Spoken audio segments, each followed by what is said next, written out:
संविधान संशोधन संविधान का एक आधिकारिक परिवर्तन है जो किसी राष्ट्र को समय के साथ सामाजिक, राजनीतिक या आर्थिक परिवर्तनों के साथ तालमेल बिठाने की अनुमति देता है।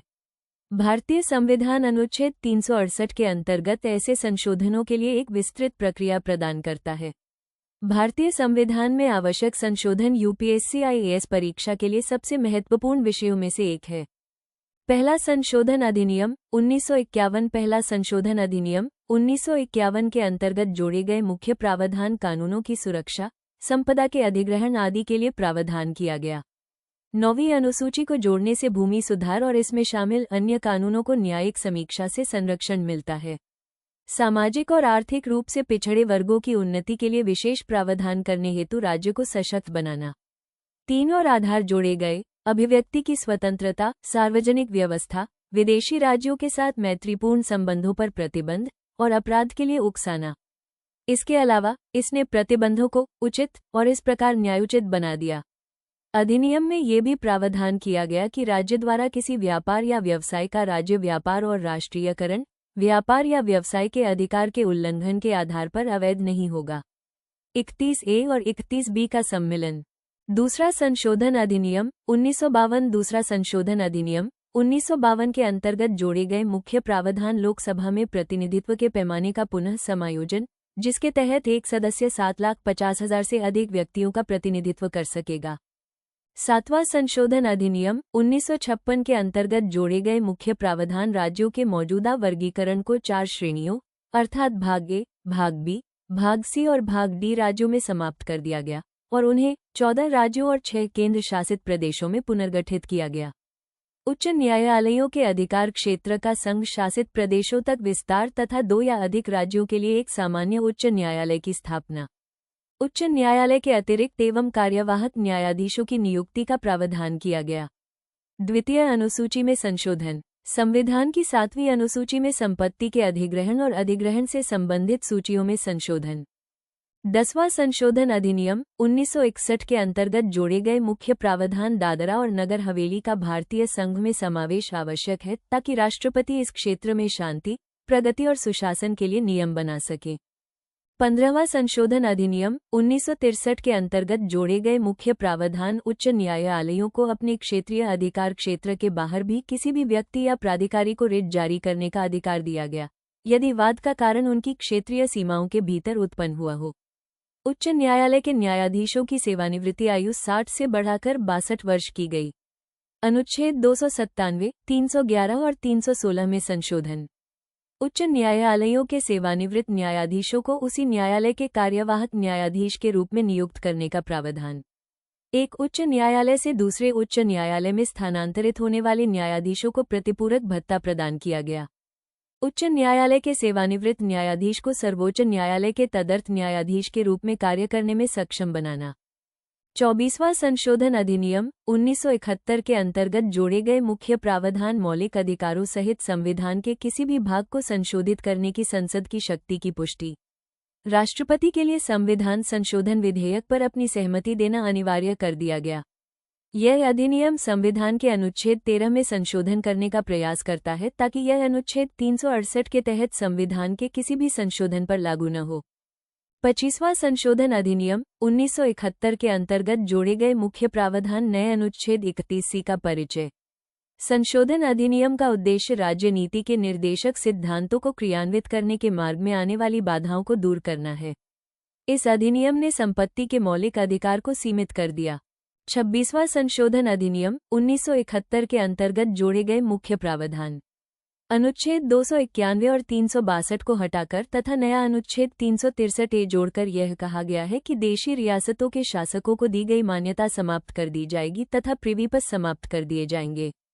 34वां संशोधन अधिनियम 1974 के अंतर्गत जोड़े गए मुख्य प्रावधान। इस संशोधन अधिनियम में संशोधित सीलिंग कानूनों को शामिल करने के लिए संविधान की 9वीं अनुसूची में संशोधन का प्रस्ताव किया गया। इस अधिनियम में विभिन्न राज्यों के 20 से अधिक भूमि स्वामित्व और भूमि सुधार अधिनियमों को भी 9वीं अनुसूची में शामिल किया गया। 38वां संशोधन अधिनियम 1975 के अंतर्गत जोड़े गए मुख्य प्रावधान। संविधान का 38वां संशोधन अधिनियम संविधान के अनुच्छेद 123, 213, 239B, 352, 356, 359 और 360 में संशोधन करने का प्रयास करता है। भारत के राष्ट्रपति ने आपातकाल को गैर न्यायसंगत घोषित कर दिया। राष्ट्रपति, राज्यपालों और केंद्र शासित प्रदेशों के प्रशासकों द्वारा अध्यादेश जारी करना गैर न्यायसंगत बना दिया गया।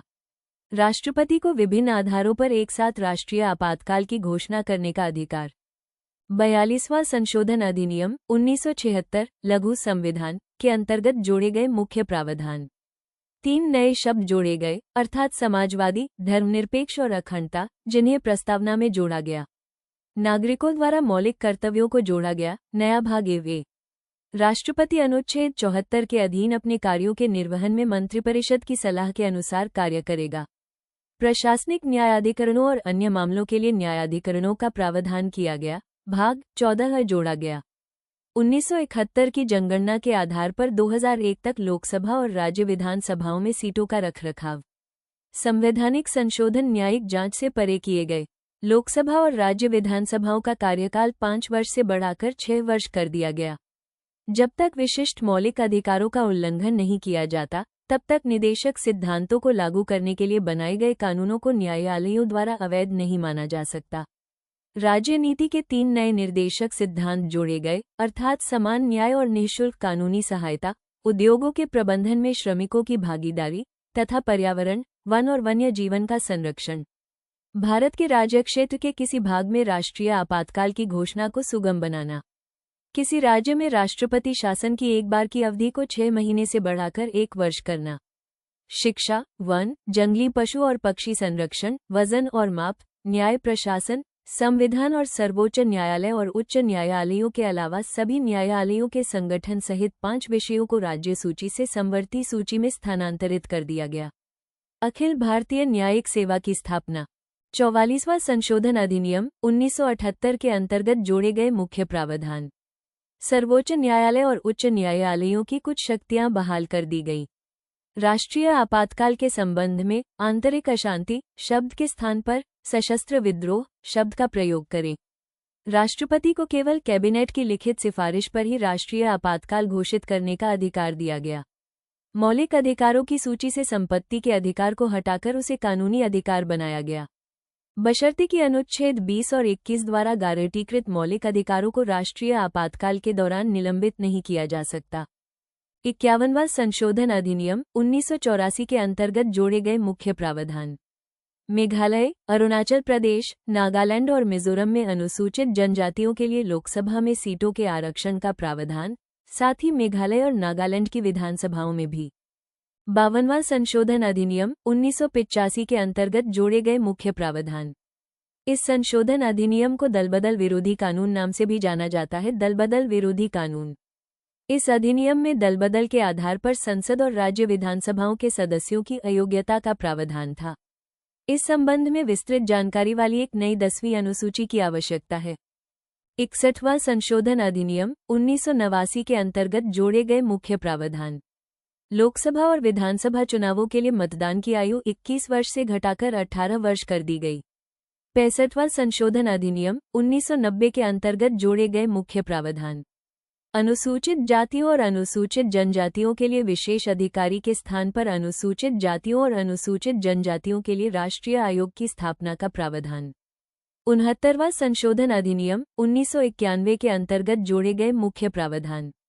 दिल्ली को राष्ट्रीय राजधानी क्षेत्र दिल्ली बनाया गया तथा इसके लिए 70 सदस्यीय विधानसभा और 7 सदस्यीय मंत्रिपरिषद का प्रावधान किया गया। 73वां संशोधन अधिनियम 1992 के अंतर्गत जोड़े गए मुख्य प्रावधान। पंचायती राज संस्थाओं को 11वीं अनुसूची के अंतर्गत शामिल किया गया, जिसमें पंचायती राज संस्थाओं की शक्तियों और कार्यों का उल्लेख किया गया। पंचायती राज के त्रिस्तरीय मॉडल, अनुसूचित जातियों और अनुसूचित जनजातियों के लिए उनकी जनसंख्या के अनुपात में सीटों का आरक्षण तथा महिलाओं के लिए 1/3 सीटों का आरक्षण प्रदान किया गया। 74वां संशोधन अधिनियम 1992 के अंतर्गत जोड़े गए मुख्य प्रावधान। इस अधिनियम ने स्थानीय शहरी निकायों को संवैधानिक दर्जा और संरक्षण प्रदान किया। इस प्रयोजन के लिए संशोधन में नगरपालिकाएं नामक एक नया भाग I1 से जोड़ा गया है। एक नई 12वीं अनुसूची जोड़ी गई, जिसमें नगरपालिकाओं के 18 कार्यात्मक मद शामिल थे। 76वां संशोधन अधिनियम 1994 के अंतर्गत जोड़े गए मुख्य प्रावधान। इस अधिनियम में 1994 का तमिलनाडु आरक्षण अधिनियम भी शामिल था, जो न्यायिक समीक्षा से बचाने के लिए शैक्षणिक संस्थानों में 69% सीटों और 9वीं अनुसूची में राज्य सेवाओं में पदों के लिए आरक्षण का प्रावधान करता है। 1992 में सर्वोच्च न्यायालय ने फैसला दिया कि कुल आरक्षण 50% से अधिक नहीं होना चाहिए। 77वां संशोधन अधिनियम 1995 के अंतर्गत जोड़े गए मुख्य प्रावधान। अनुसूचित जाति और अनुसूचित जनजातियां 1955 से पदोन्नति में आरक्षण का लाभ उठा रही हैं। इस अधिनियम ने अनुसूचित जातियों और अनुसूचित जनजातियों के लिए सरकारी नौकरियों में पदोन्नति के लिए आरक्षण प्रदान किया। पदोन्नति में आरक्षण के संबंध में सर्वोच्च न्यायालय के फैसले को रद्द करना। 80वां संशोधन अधिनियम 2000 के अंतर्गत जोड़े गए मुख्य प्रावधान। संघ और राज्य के बीच करों के बंटवारे के लिए राजस्व के हस्तांतरण की एक वैकल्पिक योजना लागू की गई। 85वां संशोधन अधिनियम 2001 के अंतर्गत जोड़े गए मुख्य प्रावधान। अनुसूचित जातियों और अनुसूचित जनजातियों के सरकारी कर्मचारियों के लिए आरक्षण के नियम के आधार पर पदोन्नति के मामले में परिणामी वरिष्ठता का प्रावधान किया गया। 86वां संशोधन अधिनियम 2002 के अंतर्गत जोड़े गए मुख्य प्रावधान। प्राथमिक शिक्षा को मौलिक अधिकार बनाया गया। नव जोड़ा गया अनुच्छेद 21 से घोषित करता है कि राज्य 6 से 14 वर्ष की आयु के सभी बच्चों को राज्य द्वारा निर्धारित तरीके से निःशुल्क और अनिवार्य शिक्षा प्रदान करेगा। नीति निर्देशक सिद्धांतों में अनुच्छेद 45 की विषय वस्तु में परिवर्तन किया गया। अनुच्छेद 51A के तहत एक नया मौलिक कर्तव्य जोड़ा गया है, जिसमें कहा गया है, भारत के प्रत्येक नागरिक का, जो माता पिता या संरक्षक है, ये कर्तव्य होगा कि वो 6 से 14 वर्ष की आयु के अपने बच्चे या प्रतिपाल्य को शिक्षा के अवसर प्रदान करे। 91वां संशोधन अधिनियम 2003 के अंतर्गत जोड़े गए मुख्य प्रावधान। दलबदलुओं को सार्वजनिक पद ग्रहण करने से रोकने तथा दलबदल विरोधी कानून को मजबूत करने के लिए केंद्र और राज्यों में मंत्रिपरिषद के आकार को सीमित कर दिया गया। 93वां संशोधन अधिनियम 2005 के अंतर्गत जोड़े गए मुख्य प्रावधान। अल्पसंख्यक शैक्षणिक संस्थानों को छोड़कर निजी गैर सहायता प्राप्त शैक्षणिक संस्थानों में सामाजिक और शैक्षणिक रूप से पिछड़े वर्गों के लिए आरक्षण। 97वां संशोधन अधिनियम 2012 के अंतर्गत जोड़े गए मुख्य प्रावधान। इस अधिनियम ने सहकारी समितियों को संवैधानिक दर्जा और संरक्षण प्रदान किया। 99वां संशोधन अधिनियम 2014 के अंतर्गत जोड़े गए मुख्य प्रावधान। सर्वोच्च न्यायालय और उच्च न्यायालयों में न्यायाधीशों की नियुक्ति की कॉलेजियम प्रणाली को राष्ट्रीय न्यायिक नियुक्ति आयोग (NJS बड़ी) नामक एक नए निकाय द्वारा प्रतिस्थापित किया गया। हालांकि 2015 में सुप्रीम कोर्ट ने इस संशोधन अधिनियम को असंवैधानिक और अमान्य घोषित कर दिया। परिणामस्वरूप पूर्ववर्ती कॉलेजियम प्रणाली लागू हो गई। 100वां संशोधन अधिनियम 2015 के अंतर्गत जोड़े गए मुख्य प्रावधान। इस अधिनियम ने भारत और बांग्लादेश सरकारों के बीच हुए समझौते और उसके प्रोटोकॉल के अनुसरण में भारत द्वारा क्षेत्रों के अधिग्रहण और बांग्लादेश को कुछ क्षेत्रों के हस्तांतरण को प्रभावी बनाने के लिए भारत के संविधान में संशोधन किया। 101 संशोधन अधिनियम 2016 के अंतर्गत जोड़े गए मुख्य प्रावधान। इसने भारत में वस्तु एवं सेवा कर (GST) लागू किया। ये संशोधन संसद और राज्यों द्वारा पारित किया गया तथा 1 जुलाई 2017 से लागू हो गया। 102 संशोधन अधिनियम 2018 के अंतर्गत जोड़े गए मुख्य प्रावधान। राष्ट्रीय पिछड़ा वर्ग आयोग को संवैधानिक दर्जा प्रदान किया गया। इस अधिनियम ने राष्ट्रीय अनुसूचित जाति आयोग को पिछड़े वर्गों से संबंधित कार्यों से मुक्त कर दिया। इसने राष्ट्रपति को किसी राज्य या केंद्र शासित प्रदेश के संबंध में सामाजिक और शैक्षणिक रूप से पिछड़े वर्गों को निर्दिष्ट करने का अधिकार भी दिया। 130 संशोधन अधिनियम 2019 के अंतर्गत जोड़े गए मुख्य प्रावधान। राज्य को आर्थिक रूप से कमजोर वर्ग (EWS) के नागरिकों की उन्नति के लिए कोई विशेष प्रावधान करने का अधिकार दिया गया। EWS श्रेणी के सभी लाभों का लाभ उठाने के लिए EWS प्रमाण पत्र आवश्यक है। राज्य को शैक्षणिक संस्थानों में प्रवेश के लिए कुछ वर्गों के लिए 10% तक सीटें आरक्षित करने की अनुमति दी गई थी, जिसमें अल्पसंख्यक शैक्षणिक संस्थानों को छोड़कर राज्य द्वारा सहायता प्राप्त या गैर सहायता प्राप्त निजी शैक्षणिक संस्थान भी शामिल थे। 10% तक का यह अतिरिक्त आरक्षण पहले से लागू आरक्षण के अतिरिक्त होगा। 104 संशोधन अधिनियम 2020 के अंतर्गत जोड़े गए मुख्य प्रावधान। लोकसभा और राज्य विधानसभाओं में अनुसूचित जातियों और अनुसूचित जनजातियों के लिए सीटों की समाप्ति की समय सीमा को 70 से बढ़ाकर 80 वर्ष करना। लोकसभा और राज्य विधानसभाओं में एंग्लो इंडियन समुदाय के लिए आरक्षित सीटें हटाई जाएं। 105वां संशोधन अधिनियम 2020 के अंतर्गत जोड़े गए मुख्य प्रावधान। इसने सामाजिक एवं शैक्षणिक रूप से पिछड़े वर्गों (SEBC) की पहचान करने और उन्हें मान्यता देने की राज्य सरकारों और केंद्र शासित प्रदेशों की शक्ति को बहाल कर दिया। ये संशोधन 15 अगस्त 2021 से प्रभावी हुआ। 106वां संशोधन अधिनियम 2020 के अंतर्गत जोड़े गए मुख्य प्रावधान। इसे महिला आरक्षण अधिनियम के नाम से भी जाना जाता है। ये लोकसभा और राज्य विधानसभाओं में महिलाओं के लिए 15 साल के लिए 1/3 सीटें आरक्षित करता है। ये संशोधन सितंबर 2023 में पारित किया गया और 28 सितंबर 2023 को राष्ट्रपति की स्वीकृति प्राप्त हुई। Please like, share and subscribe the channel. Thank you.